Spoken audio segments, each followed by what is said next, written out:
Welcome back, Grade 4, to your second inquiry lesson for week 2 of term 4.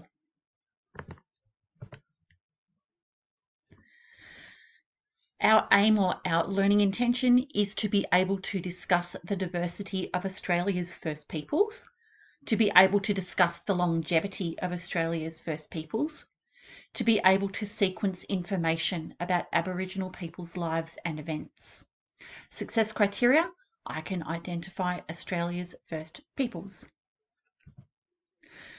So we've been talking about the history of Aboriginal peoples in Australia, and we know we have evidence from scientists that Aboriginal peoples have been in Australia for between 45 to 60,000 years, and they have passed down their creation stories and all of their knowledge of the land through their art.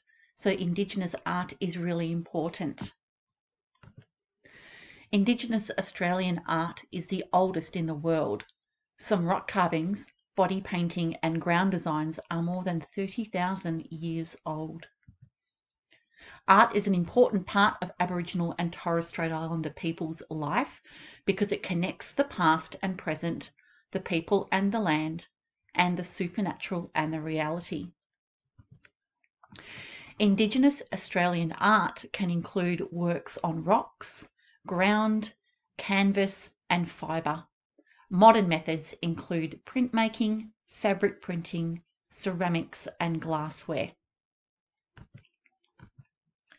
Indigenous Australians have been on the land for over 60,000 years. The first Aboriginal and Torres Strait Islander people's rock art dates back more than 20,000 years. Indigenous Australians used ochres to paint on rocks. People found the remains of rock paintings as old as 60,000 years at ancient campsites. Aboriginal and Torres Strait Islander peoples have never had a formal written language.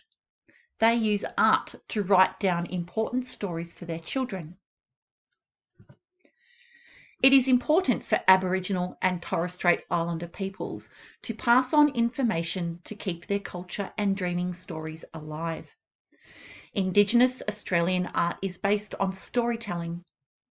Storytelling through art is a way to share knowledge of the land, events and beliefs of the Aboriginal and Torres Strait Islander peoples. Using symbols is a way to write down important stories and to teach survival and use of the Australian land. Aboriginal and Torres Strait Islander peoples have been using ochres as body paint on bark and rocks for tens of thousands of years.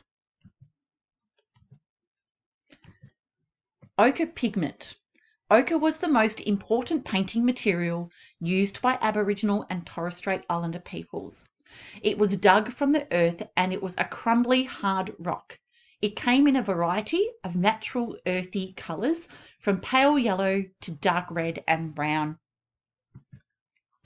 Ochre gave a rich, warm colour to Indigenous Australian artworks. The surfaces it was used on varied from rock, wood and bark, and even to the skin of participants in ceremonies. Red ochre was the most important colour because it symbolised the blood of ancestors. Rock art. The first Indigenous art form was rock paintings or engravings. These were done on large boulders or on the walls of rock shelters and caves. These ancient images were based on the dreaming stories that were told. The three styles of rock art are engraved shapes such as circles, arcs, animal tracks and dots. Painted or engraved shadows of humans and animals.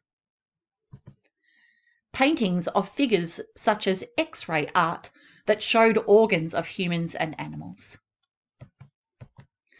Dot painting. Dot paintings are now known to be unique to Indigenous Australian art. The simple dot style paintings are beautiful and have a natural hidden purpose to convey the special meanings behind the stories in the paintings. The Aboriginal and Torres Strait Islander people's culture is the longest surviving culture in human history. Indigenous Australian art represents the earliest periods of their ancient culture. This is one of the reasons why it is so original and important. So your task today is to use traditional Aboriginal art symbols to create a map of your local area or somewhere else that holds significance to you or something that's important to you. Watch this video to help you paint or draw using the symbols representing different parts of your local area. Here is some of the Aboriginal symbols that you will use in your painting. There is a larger copy on the lesson plan. So you are going to use traditional Aboriginal art symbols to create a map of your local area or somewhere else that holds significance or is important to you. Once you have created that, you are going to explain the significance of the natural features you have drawn and what they mean to you. Okay, so we need a couple of sentences there to explain why you've used those particular symbols and what they mean to you. I hope you enjoy your task today.